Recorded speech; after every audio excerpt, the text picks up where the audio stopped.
So now President Trump over the weekend threatening massive tariffs on Canada.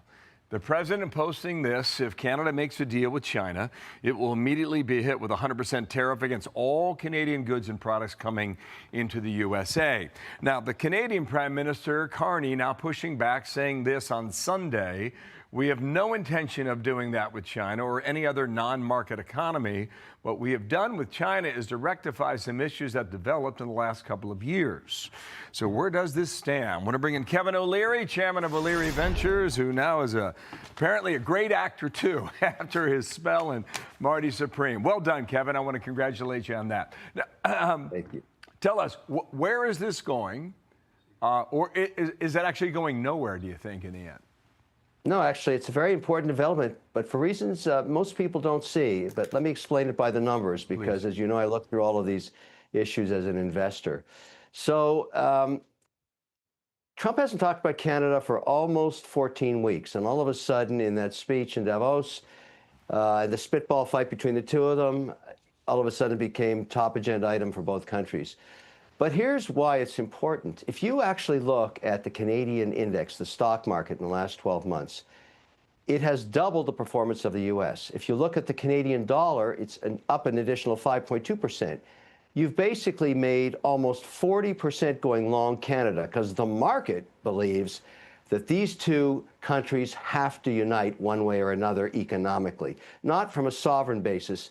And Trump made that clear, just joining the dots for everybody now, when he said Greenland was a strategic importance in terms of missile defense.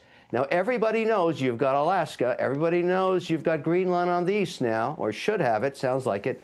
But the big hole in the middle, that's Canada. That's the NORAD agreement. And that technology is so old up there, you have to go out of the tent with a firecracker lighter to get a missile going. It's floppy disks. It's 1960s technology. So billions have to be spent if you want a defense dome. Canada's got to be part of it. And frankly, the countries need each other. You know, 70% of what's purchased out of Canada comes out of the United States. So this is the beginning, and I'm very proud to make, I think, this announcement of a negotiation. I know it sounds crazy, but these two have to kiss and make up, because both have something the other desperately needs. Yeah, you know, President Trump is going to be pushing for Canada to spend more money, because they ain't doing it on their own national defense. I think they bought 4 submarines from the Brits years ago. I don't think any one of the 4 is out of dry dock. It's maintenance all the time. Couple of things here. Let me roll the Treasury Secretary from Sunday. Then I want to change topics here. All right, Scott Besson on this battle back and forth with Canada. Let Canada become an opening that the Chinese pour their cheap goods into the U.S. We have a USMCA agreement, but based on that, which is going to be renegotiated this summer, and I'm not sure what Prime Minister Carney is doing here, other than trying to virtue signal to his globalist friends at Davos. I don't think he's doing the best job for the Canadian people. Let's see where that goes. Pretty good line there at the end, a shout about Davos, and you know those parts very well. Tomorrow, the president sells his economy in Iowa. Is he going to be in the town of Clive, which is west of Des Moines? What does he say? How does he get everybody behind him saying, we're going the right direction, it's a new year in 2026?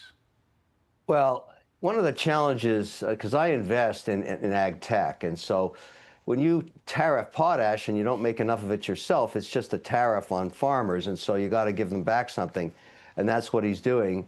This is his constituency for the midterms, no question about it. But I've always felt that you know, potash was made by bats hundreds of thousands of years ago, and they happened to do their poo-poo in Saskatchewan, because that's what potash is, and it's the #1 fertilizer. It's bat poo, but it's all up in Saskatchewan. So why tariff it?